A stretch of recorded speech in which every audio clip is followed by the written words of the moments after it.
I want you to stop for just a moment and think about something that might startle you. Right now, in this very second, you are speaking your future into existence. Not tomorrow, not next week, right now. Every word that leaves your lips is a decree, a command sent out into the invisible realm where all things are first formed before they become visible in your life. And there is one word, one seemingly innocent little word, that I have watched destroy more fortunes, shatter more dreams, and keep more good people locked in poverty than perhaps any other word in the English language. This word is so sneaky, so socially acceptable, so woven into our everyday conversation that you probably said it 3 times already today without even noticing. And each time you spoke it, you pushed away the very abundance you're praying for. You literally commanded the universe to keep wealth at arm's length from you. Now, I know what you might be thinking. How can one word have that much power? My dear friend, let me tell you something I learned decades ago when I was sitting in that tiny apartment in New York, wondering how I was going to pay my rent, studying the ancient texts and the metaphysical laws that govern this universe. Words are not just sounds that disappear into the air. They are not meaningless vibrations. Words are spiritual weapons. They are the tools that God Himself used to create everything you see around you. In the beginning was the Word, and the Word was with God, and the Word was God. He spoke, and galaxies exploded into being. He said, "Let there be light," and light had no choice but to obey. You and I are made in that same image. We have that same creative power residing within us. Your words are not observations. They are invocations. They are commands. I have worked with thousands of people over the years. I have seen millionaires lose everything and paupers become prosperous.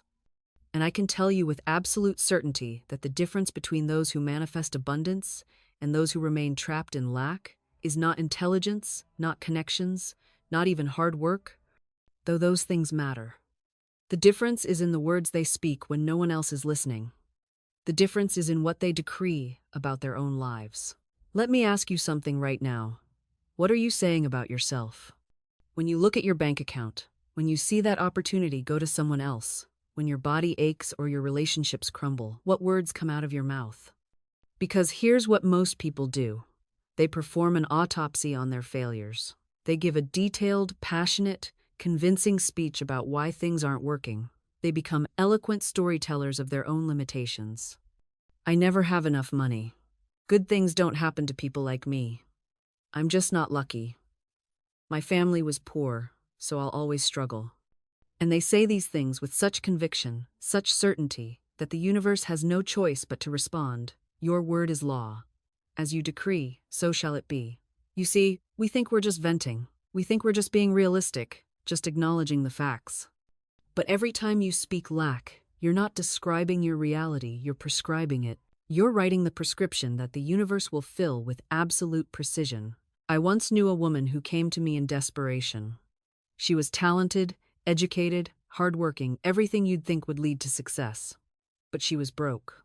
Consistently, persistently broke.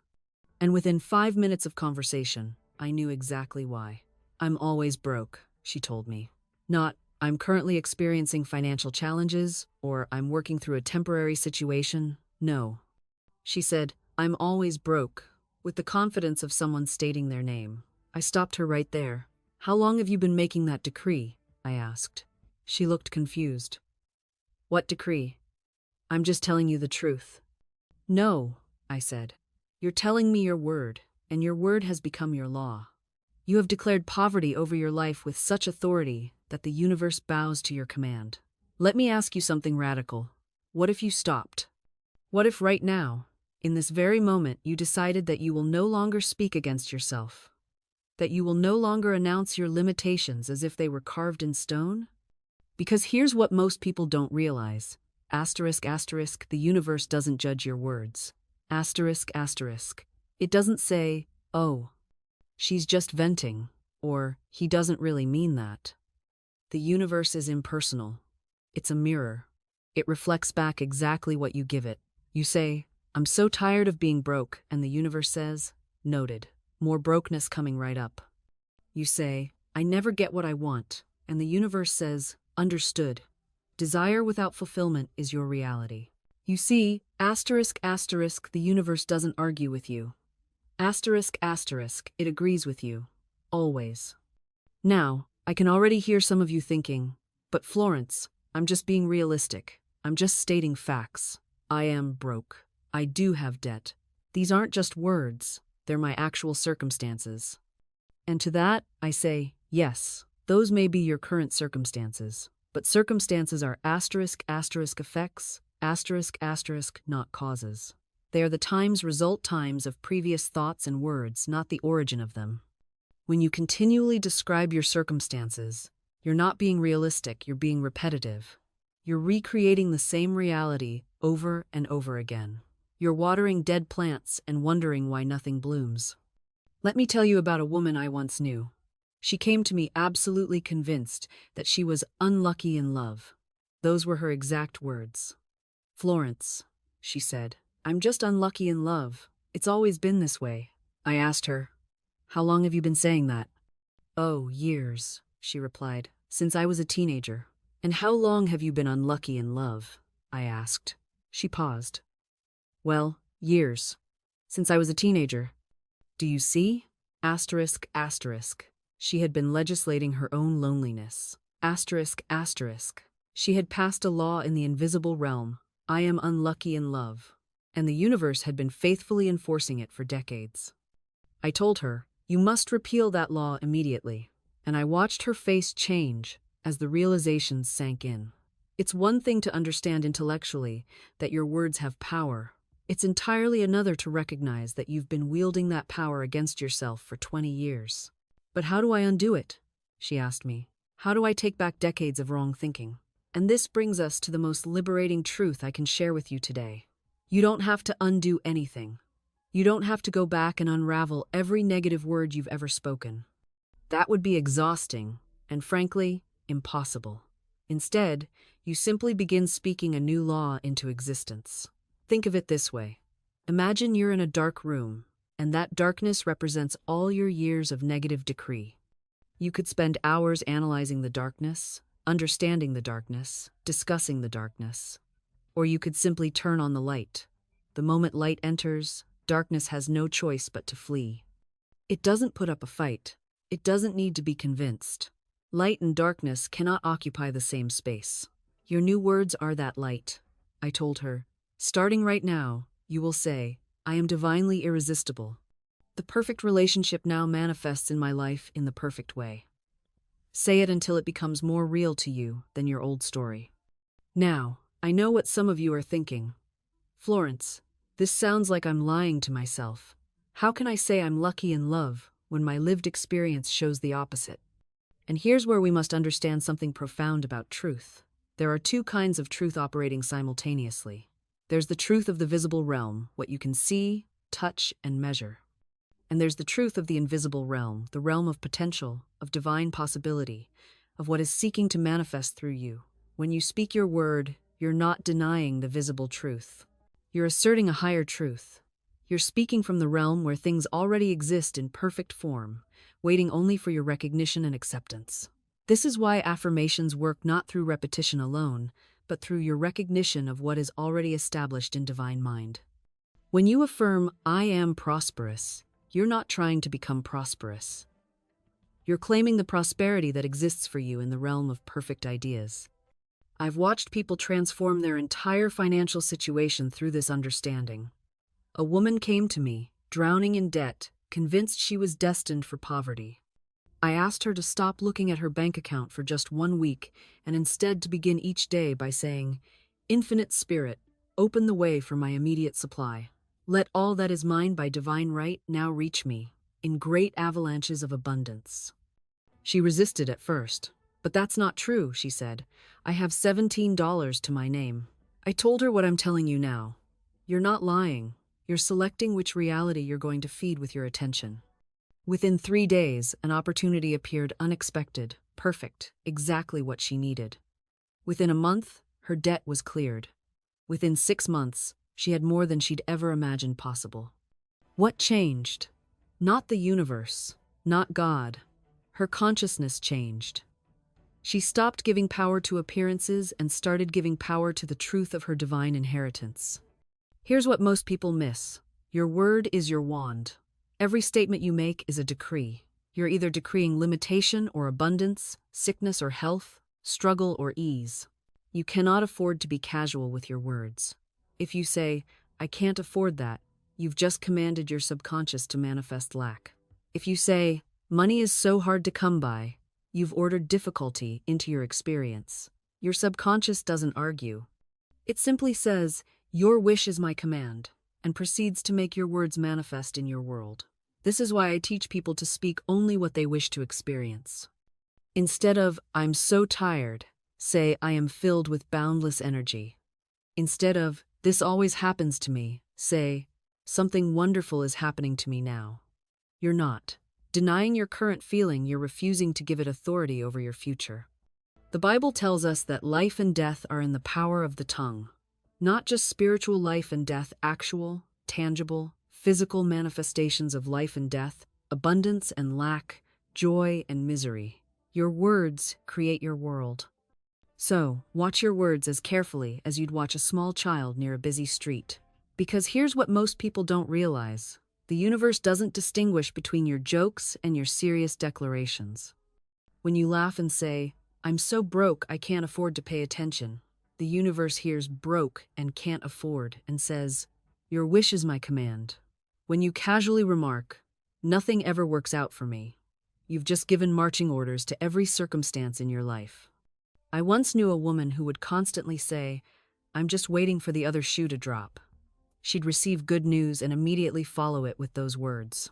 Something wonderful would happen, and she'd brace herself for disaster. And do you know what? That other shoe always dropped. She engineered it with her own mouth. She was building her own gallows with every repetitive phrase until finally, we sat down and I showed her what she was doing. The moment she changed her words, actually changed them. Not just thought about changing them, her life transformed within weeks. You see, your subconscious mind is incredibly literal. It's like a devoted servant who takes everything you say as instruction. Tell it you're tired all the time, and it will make sure you feel exhausted. Tell it you never have enough, and it will create circumstances that prove you right. Your subconscious doesn't argue. It doesn't fact-check. It simply says, "Yes, master," and goes to work manifesting whatever you've declared. This is why idle words are so dangerous. You think you're just venting, just being realistic, just making conversation, but every word is a seed. And you're planting a garden whether you realize it or not. The question is, what kind of garden are you cultivating? I want you to become a guardian of your own mouth. Start listening to yourself as if you were listening to someone else. What would you think if you heard someone else speaking about their life the way you speak about yours? Would you want their reality? Because you're creating your own reality with the exact same mechanism. And please, stop rehearsing disaster. Stop practicing poverty. Stop perfecting your complaints. Every time you tell that story about how hard your life is, you're reinforcing it. You're giving it energy. You're building it a throne in your consciousness. I'm going to tell you something that might sting a little, but it's the truth. Your words are either building your prison or constructing your palace. There's no neutral ground here. Think about the conversations you had this week. How many times did you say, "I can't afford that"? How many times did you say, "I'm so tired"? How many times did you declare, "That never works out for me"? Each statement was a command to your subconscious mind. And your subconscious? It doesn't argue. It doesn't question. It simply says, "Your wish is my command," and gets to work manifesting exactly what you've declared. This is why I'm so insistent about catching yourself in the act. When you hear yourself about to say something negative, stop mid-sentence if you have to. I've literally put my hand over my mouth before to stop words from escaping. People thought I was being dramatic, but I knew better. I knew I was protecting my future from my temporary frustration. Here's what you do instead. You become the gatekeeper of your own mouth. You develop what I call spiritual vigilance. Before you speak, you ask yourself, is this what I want to create more of? If the answer is no, you choose different words. Instead of, "I can't afford it," you say, "I'm opening myself to new channels of abundance." Instead of, "I'm so tired," you say, "I'm renewing my energy now." Instead of "that never works for me," you say, "I'm ready for my good to find me in unexpected ways." Does this feel awkward at first? Absolutely. Will people look at you strangely? Probably. But you know what's more awkward? Living a life that matches your worst conversations. I knew a woman who complained constantly about her health. Every conversation began with an organ recital: her back, her knees, her digestion. She wore her ailments like badges of honor. And year after year, she got exactly what she talked about. New symptoms, new diagnoses, new reasons to complain. Then one day, something shifted. She decided to stop. Cold turkey. She made a pact with herself that she would not speak of illness, only of wellness. When people asked how she felt, she said, "I'm getting stronger every day." When symptoms arose, she refused to name them, describe them, or give them any attention through her words. Within 6 months, her health transformed. The same doctors who had treated her for years were baffled. But I wasn't. She had simply stopped feeding the beast with her words. This is the power you're playing with every single day. Your words are not just sounds that disappear into the air. They're seeds that take root in the fertile soil of your subconscious mind. And here's what most people don't understand. Your subconscious doesn't argue with you. It doesn't fact check. It doesn't say, "Well, actually, let me verify that statement."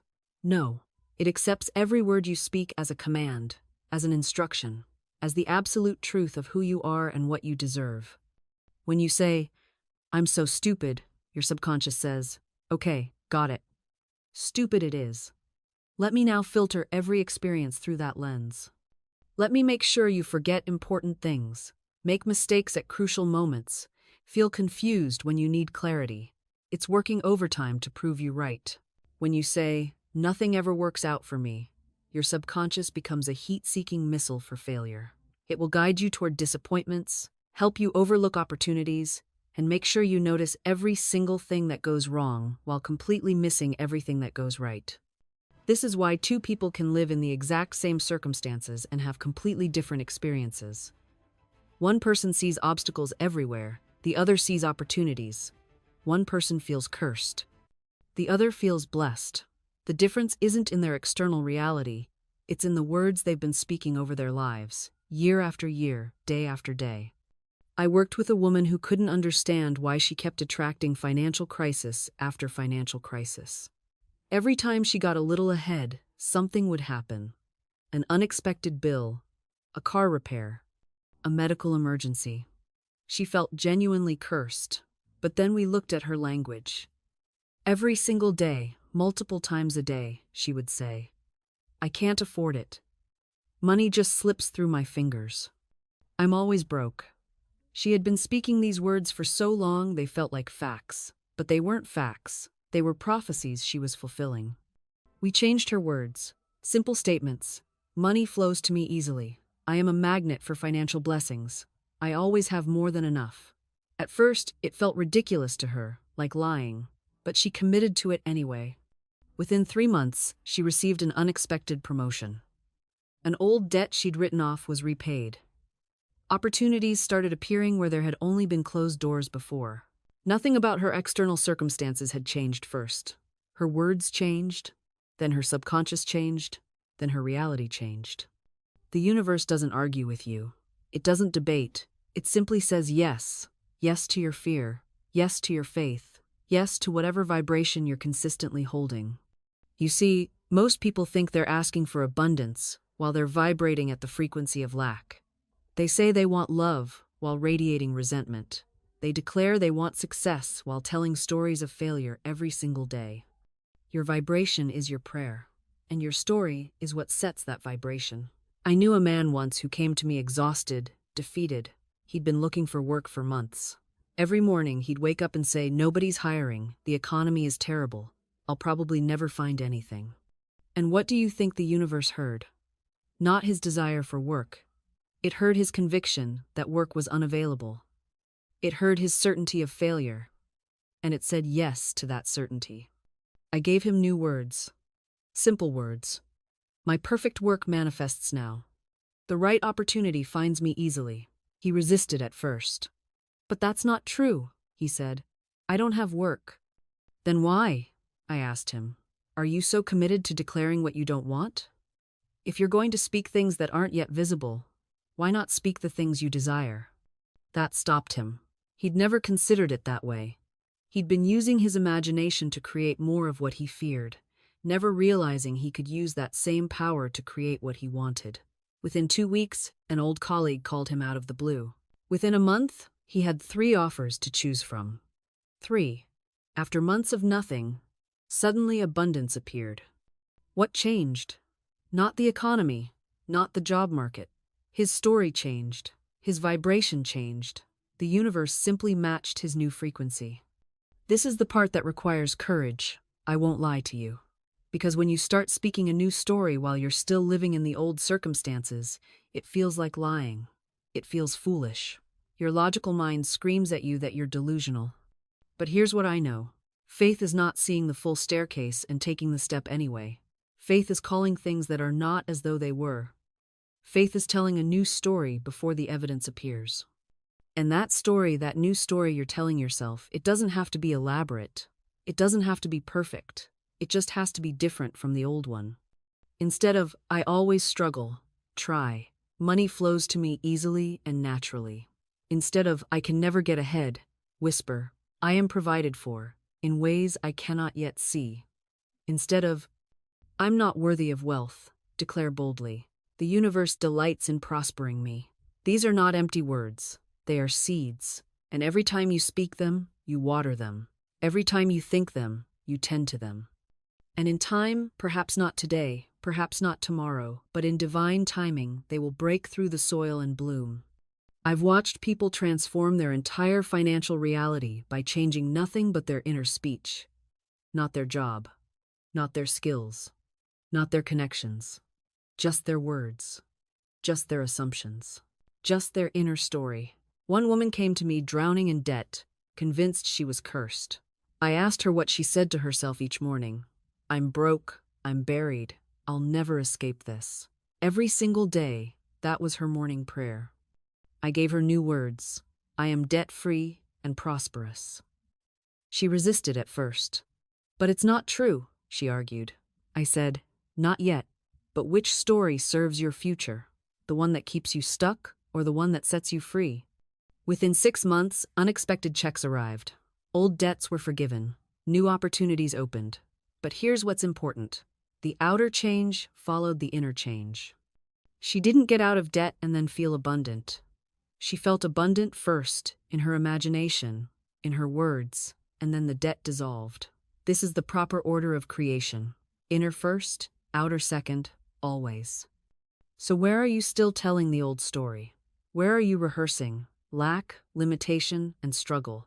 Because every time you do, you're planting those seeds instead. Your words are not passive. They are active. They are creative. They are the very substance from which your tomorrow is built. And so, as you sit in stillness, as you quiet the clamoring voices of doubt and limitation, you are not merely resting, you are building. You are constructing the invisible framework upon which your visible world will hang. This is why I have always said, your word is your wand. The words you speak in the silence of your own heart carry more power than any action taken from a place of fear or force. When you declare, I am prosperous, you are not lying to yourself. You are not engaging in fantasy. You are speaking the language of the divine, calling forth that which already exists in the realm of potential. But here is where many stumble. They speak the word once, twice, perhaps a dozen times, and then they look around with anxious eyes, demanding to see the evidence. Where is my prosperity? They cry. Where is my healing? Where is my perfect right place? And in that very demand, they have broken the circuit. They have switched from faith to doubt, from the invisible to the visible, from the Creator's realm back into the limited world of appearances. You must hold steady. You must remain faithful to the vision, even when the physical world has not yet caught up with your inner knowing. This is the testing ground. This is where the spiritual warrior is born, not in the victory, but in the waiting. Not in the manifestation, but in the unwavering faith that precedes it. I have watched people stand at the very threshold of their miracle and turn back because they could not hold the vision one more day. They were so close, so achingly close, but they blinked, they wavered. They let the appearance of delay convince them that nothing was happening. But I tell you truthfully, everything was happening. Beneath the surface, beyond the reach of physical eyes, the entire universe was rearranging itself to match their word. Angels were at work. Divine intelligence was orchestrating people, circumstances, and events with precision beyond human comprehension. And then they stopped believing. They withdrew their faith. And the whole magnificent process halted, waiting for them to return to certainty. So I ask you now, will you hold steady? Will you remain faithful to your vision even when your senses report otherwise? Will you trust the invisible realm to deliver what you have spoken into being? This is not blind optimism. This is spiritual law. Your faith is the bridge between two worlds, the seen and the unseen. And you, dear one, are the bridge keeper.